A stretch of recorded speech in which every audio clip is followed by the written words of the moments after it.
I know that there's talk at the moment of some teachers balloting for industrial action and various parts of other trade unions balloting for action, and we'll try and coordinate with them as much as we can. But our constant efforts to try and get, particularly the big unions like Unison and the GMB in other parts of the public sector, to take joint action with us, whilst very successful over the pensions strikes a couple of years ago and in the big demonstrations in London and the big marches, have so far not brought the kind of success that we would like in trying to get them to take joint industrial action with us. And I can remember not too many years ago having strike action on the same day as the teachers and speaking to a lunchtime rally made up of PCS members and teachers, where the response of the ordinary teachers and the PCS members that were there was absolutely brilliant. They loved it, they wanted to be together. And people got such confidence from each other. It's clearly what is needed, and we've constantly tried without success to get the other unions lined up in the same position as ourselves. I know because at the time I was on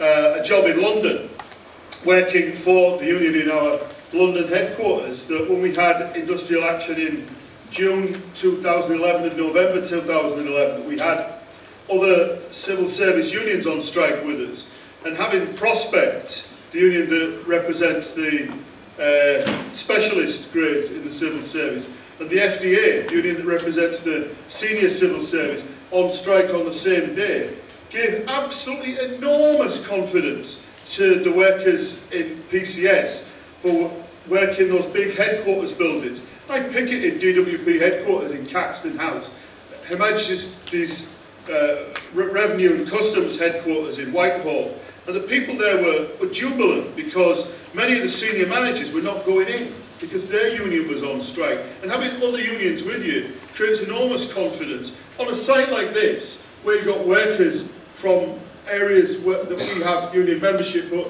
are not in the civil service, people in Balfour Beatty, people in Group 4, people in other areas of the union, for them not to be involved in this national ballot because they're not civil servants, or for them not to be aware of involving everybody, is an enormous tragedy. But we've not been able to get to that stage despite our best efforts, and I can assure you that no union has made more effort to try and get all of the unions, indeed certainly the public sector unions, doing the same thing at the same time.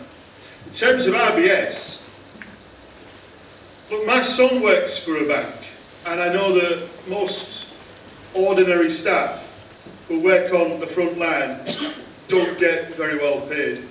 They get more or less the same as most of you do. And the bonuses that they get are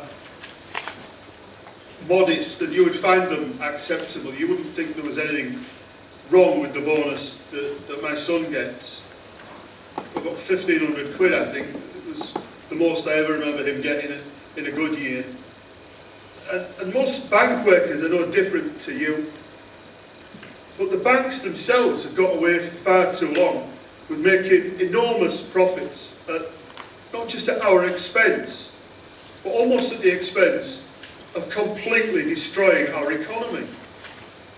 These people have literally knackered the country with their speculation and the way that they've gone away from traditional style banking into the kind of banking speculation that you see now, where people could get loans that were ridiculous, everybody was overextended, and yet at the top of banking, people getting enormous bonuses. And clearly it's wrong, and clearly something can be done about it, and clearly something should be done about it. The fact that the government doesn't do anything about it, when I said in my speech, but when you're doing a speech, you're trying to do it sort of fairly off the cuff, you always forget bits. I remembered afterwards that I'd forgotten to say something. Although that this morning it was on the news, it's in the newspapers, that they're talking about limiting bankers' bonuses across Europe, throughout the European community, to the equivalent of their salary. So if they get £100,000, they can't have a bonus of more than 100,000. Whereas in the past, they might have had bonuses of millions. What I forgot to say was that in those talks in Europe, the British government has opposed that move. The British government has said they'll try and block it, they're trying to stop it. Why are they trying to block it? Well, they say they don't want that introduced, they don't want bankers' bonuses to be restricted to the equivalent of their salary, because it will drive away talented bankers. These are the people that have ruined this country. And they don't worry about driving away talented people when they're sacking hard-working, loyal civil servants with a real public sector ethos. It's a nonsense, and something should be done about it. But I don't have the ability to make something be done. I can't do it, but we all know it's wrong, and we all know we want something doing about it.